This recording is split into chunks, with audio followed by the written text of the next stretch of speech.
ನಮಸ್ಕಾರ. ಇದು mega focus. ನಾನು ಶಶಿಧರ್ ಭಾರತಿ. ಇವತ್ತಿನ ಮೂರು ಸುದ್ದಿಗಳು, ಸುದ್ದಿಯ ಹಿಂದಿನ ಸುದ್ದಿ, ಹಾಗೆಯೇ ಇಡೀ ಈ ಮೂರು ಸುದ್ದಿಗಳ ತತ್ವಾಂಶ ಏನು, ಅದರ ಹಿಂದಿರೋದೇನು ಎಲ್ಲವನ್ನೂ ನಾನು ತಮಗೆ ತಿಳಿಸೋದಕ್ಕೆ ಯತ್ನ ಮಾಡ್ತೀನಿ. ಮೂರು ಸುದ್ದಿಗಳಲ್ಲಿ ಮೊದಲ ಸುದ್ದಿ ಕೇರಳಕ್ಕೆ ಸಂಬಂಧಪಟ್ಟ, ಇನ್ನೆರಡು ಸುದ್ದಿಗಳು ಕರ್ನಾಟಕಕ್ಕೆ ಸಂಬಂಧಪಟ್ಟ. ಮೊದಲ ಸುದ್ದಿ ಕೇರಳ ಯಾಕೆ ಅಂತಂದರೆ, 10 ವರ್ಷಗಳ ನಂತರ ಕೇರಳಂನಲ್ಲಿ ಕಾಂಗ್ರೆಸ್ ನೇತೃತ್ವದ UDF ಏನಿದೆ ಅದು ಅಧಿಕಾರಕ್ಕೆ ಬಂದಿದೆ.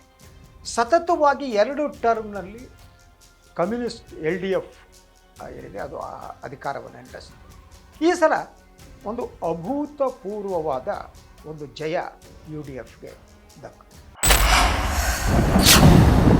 ಇವತ್ತು ಪ್ರಮಾಣವಚನ ಸ್ವೀಕಾರ ಸಮಾರಂಭ ಇತ್ತು. ಅದ್ರ ಬಗ್ಗೆ ಸಾಕಷ್ಟು ವಿವರಗಳು ಈಗಾಗಲೇ ಮಾಧ್ಯಮದಲ್ಲಿ ಬಂದಿದೆ. ನಾನು ಕೆಲವು ಮುಖ್ಯ ಅಂಶಗಳನ್ನು ಇಟ್ಟುಕೊಂಡು ತಮ್ಮೆದುರು ಬಂದಿದ್ದೆ. ಏನಿದರ ಟೇಕ್ ಅವೇಸ್? ಒಂದು, ಇದನ್ನು ನಾನು ದಕ್ಷಿಣ ದಿಗ್ವಿಜಯ ಅಂತ ಕರೀತೀನಿ. ದಕ್ಷಿಣದಲ್ಲಿ ಕಾಂಗ್ರೆಸ್ ಏನಿದೆ ಅದು ಬಲವಾಗಿ ಬೇರು ಊರ್ತಾ ಇರೋದು. ಹಾಗೆಯೇ ಒಂದು ರೀತಿಯಲ್ಲಿ BJPಗೆ ಸೆಡ್ಡು ಹೊಡೆಯುವುದು ದಕ್ಷಿಣ ಭಾರತ ಅಂತ. ಆದರೆ ಈ ಒಂದು ಸಮಾರಂಭದಲ್ಲಿ ಇದು ಕೇವಲ ಕಾಂಗ್ರೆಸ್ ಸಮಾರಂಭ ಆಗಿತ್ತಾ ಅಥವಾ NDA, ಹಾಗೆಯೇ ಯು ಸಿ ದಟ್ NDA ಬಿಟ್ಟುಬಿಡಿ, ಹಾಗೆಯೇ ಕಾಂಗ್ರೆಸ್ನ ಇಂಡಿಯಾ ಒಕ್ಕೂಟ ಇದೆಯಲ್ಲ, ಆ ಇಂಡಿಯಾ ಒಕ್ಕೂಟದವರು ಯಾರಾದರೂ ಪಾಲ್ಗೊಂಡಿದ್ದೀರಾ? NDA ಅವ್ರು ಪಾಲ್ಗೊಳ್ಳೋಕ್ಕೆ ಸಾಧ್ಯ ಇಲ್ಲ ಬಿಡಿ, ಹಾಗಿದ್ದರೆ ಯಾಕೆ ಪಾಲ್ಗೊಂಡಿಲ್ಲ? ವಿಜಯ್ ಪಾಲ್ಗೊಂಡಿದ್ದ ತಮಿಳುನಾಡು ಮುಖ್ಯಮಂತ್ರಿ, ಏನದು? ಅದನ್ನೆಲ್ಲ ನಾನು ತಮಗೆ ತಿಳಿಸೋದಕ್ಕೆ ಯತ್ನ ಮಾಡ್ತೀನಿ. ಮೊದಲನೇದಾಗಿ ಇವತ್ತಿನ ಪ್ರಮಾಣ ವಚನ ಸ್ವೀಕಾರ ಸಮಾರಂಭದಲ್ಲಿ ಯಾರ್ಯಾರು ಪ್ರಮುಖರು ಪಾಲ್ಗೊಂಡಿದ್ದರು ಅಂತ.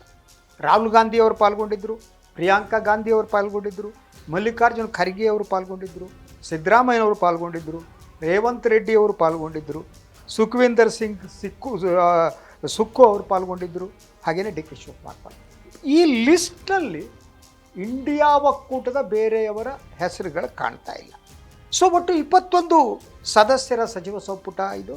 ಇದರಲ್ಲಿ ಪ್ರಮಾಣ ವಚನ ಸ್ವೀಕರಿಸೋದ್ರಲ್ಲಿ 14 ಮಂದಿ ಮೊದಲ ಬಾರಿಗೆ ಸಚಿವರಾದರು. ಒಂದು ರೀತಿಯಲ್ಲಿ ಇಡೀ ಸಚಿವ ಸಂಪುಟಕ್ಕೆ ಒಂದು ಯುವಕರ ರಿಪ್ರೆಸೆಂಟೇಷನ್ ಏನಿದೆ ಅದು ಜಾಸ್ತಿ ಕಾಣ್ತಾ ಇದೆ. ಇದರಲ್ಲಿ 2 ಮಹಿಳಾ ಸಚಿವರು ಕೂಡ ಇದ್ದಾರೆ, ಪರಿಶಿಷ್ಟ ಜಾತಿ ಸಮುದಾಯಗಳಿಗೆ ಸೇರಿದವರಿದ್ದಾರೆ. ಹಾಗೆಯೇ ಕಾಂಗ್ರೆಸ್ಗೆ 11 ಸಚಿವ ಸ್ಥಾನ ಸಿಕ್ಕಿದರೆ, ಏನು ಮುಸ್ಲಿಂ ಲೀಗ್ ಏನಿದೆ, ಇಂಡಿಯನ್ ಯೂನಿಯನ್ ಮುಸ್ಲಿಂ ಲೀಗ್, ಅದಕ್ಕೆ 5 ಸಚಿವ ಸ್ಥಾನವನ್ನು ಕೊಡಲಾಗಿದೆ. ಹಾಗಿದ್ದರೆ ಇದರ ರಾಜಕೀಯ ಮಹತ್ವ ಏನು ಅನ್ನೋದು, ಅದರ ಬಗ್ಗೆ ನಾನು ಯೋಚನೆ ಮಾಡುವಾಗ ಇಡೀ ಈ ಕಾರ್ಯಕ್ರಮದಲ್ಲಿ ತಮಿಳುನಾಡು ಮುಖ್ಯಮಂತ್ರಿ ವಿಜಯ್ ಪಾಲ್ಗೊಂಡಿರಲಿಲ್ಲ, ಇಂಡಿಯಾ ಒಕ್ಕೂಟದ ಬೇರೆ ನಾಯಕರುಗಳು ಪಾಲ್ಗೊಂಡಿರಲಿಲ್ಲ. ಅಂದರೆ ಇಂಡಿಯಾ ಒಕ್ಕೂಟ ಛಿದ್ರ ಆಯಿತಾ? ವಿಜಯ್ ಯಾಕೆ ಪಾಲ್ಗೊಂಡಿಲ್ಲ? ಸೊ ನಿನ್ನೆ ಮಾಹಿತಿ ಬಂದ ಪ್ರಕಾರ ವಿಜಯ್ ಅವರಿಗೆ ಆಹ್ವಾನ ನೀಡಲಾಗಿತ್ತು. ಸಂಜೆಯ ಹೊತ್ತಿಗೆ ಅದನ್ನು ಕನ್ಫರ್ಮ್ ಮಾಡ್ತೀವಿ ಅನ್ನುವ ಮಾತನ್ನು ವಿಜಯ್ ಅವರ ತಮಿಳುನಾಡು ಮುಖ್ಯಮಂತ್ರಿಗಳ ಕಚೇರಿ ತಿಳಿಸಿತ್ತು. ಆದರೆ ಸಂಜೆಯ ಹೊತ್ತಿಗೆ ವಿಜಯ್ ಪಾಲ್ಗೊಳ್ಳುವುದಿಲ್ಲ ಅನ್ನೋದು ದೃಢೀಕರಣ ಆಯಿತು. ವಾಯ್? ಯಾಕೆಂದರೆ ವಿಜಯ್ ಮುಖ್ಯಮಂತ್ರಿ ಆದಂಥ ಸಂದರ್ಭದಲ್ಲಿ ರಾಹುಲ್ ಗಾಂಧಿ ಅವರು ಪಾಲ್ಗೊಂಡಿದ್ದರು, ವೇದಿಕೆಯ ಮೇಲೆ ಇದ್ದರು, ಇಬ್ಬರೂ ಸೇರಿ ಕೈ ಎತ್ತಿದ್ರು, ಕೈ ಬೀಸಿದ್ರು. ಇಂಥ ಸಿಚುವೇಷನ್ನಲ್ಲಿ ವಿಜಯ್ ಕೂಡ ಪಾಲ್ಗೊಳ್ಬೇಕಾಗಿತ್ತಲ್ವಾ? ವಾಯ್? ಸೊ ಇದಕ್ಕೆ ಹಲವು ರೀತಿಯ ವಿಶ್ಲೇಷಣೆಗಳನ್ನು ಮಾಡೋಕ್ಕೆ ಸಾಧ್ಯ ಇದೆ. ಒಂದು, ವಿಜಯ್ ಸಂಪೂರ್ಣವಾಗಿ ಇಂಡಿಯಾ ಒಕ್ಕೂಟದ ಭಾಗ ಆಗುವುದಕ್ಕೆ ಅವ್ರಿಗೆ ಇಷ್ಟ ಆಗಿಲ್ವಾ? First question. ಈ ಹಂತದಲ್ಲೇ ಕಾಂಗ್ರೆಸ್ನ ಭಾಗ ಅಂತ ಅನ್ನಿಸಿಕೊಳ್ಳಕೂಡದು ಅನ್ನೋದೇನಾದರೂ ಅವ್ರ ಮನಸ್ಸಲ್ಲಿದೆಯಾ? ಅಸಾಧ್ಯತೆ ಕಾಣ್ತಾ ಇದೆ. ಅದ್ರ ಜೊತೆಗೆ ತಮಿಳುನಾಡು ರಾಜಕಾರಣಕ್ಕೆ ಸಂಬಂಧಪಟ್ಟ ಹಾಗೆ ಹೊಸ ಮುಖ್ಯಮಂತ್ರಿ ಆಗಿದ್ದಾರೆ, ಬ್ಯುಸಿ ಇರ್ಬೋದು, all these things I agree. But ಈ ಒಂದು ಇಂತಹ ಕಾರ್ಯಕ್ರಮದಲ್ಲಿ ವಿಜಯ್ ಪಾಲ್ಗೊಳ್ಳಬೇಕಾಗಿತ್ತು. ಅದು ಎಂಟೈರ್ಲಿ ಡಿಫ್ರೆಂಟ್ ಮೆಸೇಜನ್ನು ಕೊಡ್ತಾ ಇತ್ತು.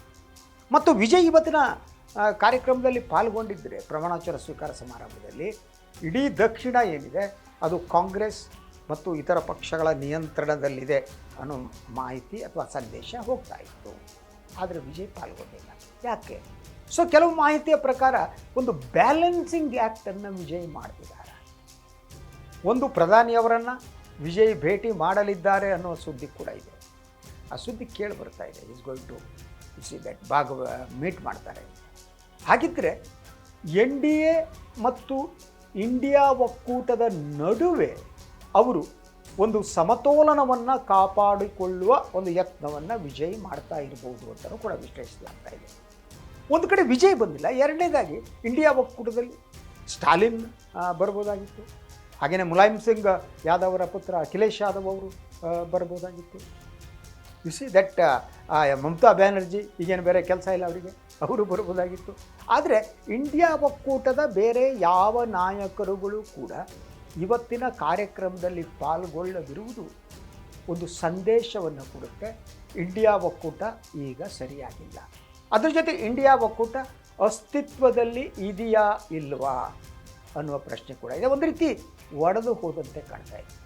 ಅಂದರೆ ಒಂದು ರಾಜಕಾರಣದಲ್ಲಿ ನೋಡಿ, ಒಂದು ಸನ್ನಿವೇಶ ಇರುತ್ತಲ್ಲ, ಒಂದು situation, what you call as a situation, ಆ ಸಿಚುವೇಶನನ್ನು ಹೇಗೆ ಬಳಸ್ಕೋಬೇಕು, ಹೇಗೆ ಅದು ಯಾವ ಸಂದೇಶವನ್ನು ಕೊಡುತ್ತೆ, ಒಟ್ಟಾರೆಯಾಗಿ ರಾಜಕೀಯ ಪಕ್ಷಗಳಿಗೆ, ರಾಜಕೀಯ ವ್ಯವಸ್ಥೆಗೆ ಕೊಡುವ ಸಂದೇಶ ಒಂದು ಕಡೆ, ಆದರೆ ಇನ್ನೊಂದು ಕಡೆ ಜನಸಾಮಾನ್ಯರಿಗೆ ಅದು ಕೊಡುವ ಸಂದೇಶ ಯಾವುದು, ಅದು ಮುಖ್ಯ. ಇದು ಒಂದು ರೀತಿ ಒಂದು ಸಂಭ್ರಮ ಕಂಡ್ರೆ ಇದೊಂದು ಅಂಥ ಅಭೂತಪೂರ್ವವಾದ ವಿಜಯವನ್ನು ಕಾಂಗ್ರೆಸ್ ಪಡೆದಿದೆ. ಇದು ಬೇರೆ ಬೇರೆ ಅದಕ್ಕೆ ನೆರೆಟಿವ್ಸ್ಗಳಿವೆ. ಇಂಥ ಸಿಚುವೇಷನ್ನಲ್ಲಿ ಇಂಡಿಯಾ ಒಕ್ಕೂಟ ಬಿ ಜೆ ಪಿಯನ್ನು ನಿಜವಾಗಿ ಎದುರಿಸುವ ಸ್ಥಿತಿ ಇದ್ದರೆ, ಎನ್ ಡಿ ಎಯನ್ನು ಎದುರಿಸುವ ಸ್ಥಿತಿ ಇದ್ದರೆ ಅವರೆಲ್ಲರೂ ಈ ಕಾರ್ಯಕ್ರಮದಲ್ಲಿ ಪಾಲ್ಗೊಳ್ಬೇಕಾಗಿದೆ. ಆದರೆ ಪಾಲ್ಗೊಂಡಿಲ್ಲ. ಅವರೆಲ್ಲರ ಆ ಕಡೆ ಬಿಡಿ, ವಿಜಯ್ ಅವರು ಪಾಲ್ಗೊಂಡಿದ್ದರೆ ಅದರ ಇಡೀ ಸಂದೇಶ ಬೇರೆ ಆಗ್ತಿದೆ. ಇವನ್ ಮಾಹಿತಿಯ ಪ್ರಕಾರ ಏನು ಗೊತ್ತಾ, ಕೇರಳದಲ್ಲಿ ಭಾಳಷ್ಟು ಜನ ವಿಜಯ್ ಅಭಿಮಾನಿಗಳು ಕಾಯ್ತಾ ಇದ್ರಂತೆ. ಸೊ ತಮಿಳುನಾಡಿನ ಹೊಸ ಮುಖ್ಯಮಂತ್ರಿ ವಿಜಯ್ ಅವರು ಬರ್ತಾರೆ, ವಿಜಯ್ ಬರಲೇ. ಸೊ ಇದು ಯಾವ ಸಂದೇಶವನ್ನು ಕೊಡುತ್ತೆ, ಇದರ ಪರಿಣಾಮಗಳೇನು ಅನ್ನೋದನ್ನು ಅದ ಬೆಳವಣಿಗೆ ಆದ ಹಾಗೆ ತಮಗೆ ತಿಳಿಸುವ ಯತ್ನವನ್ನು ಮಾಡ್ತೀನಿ.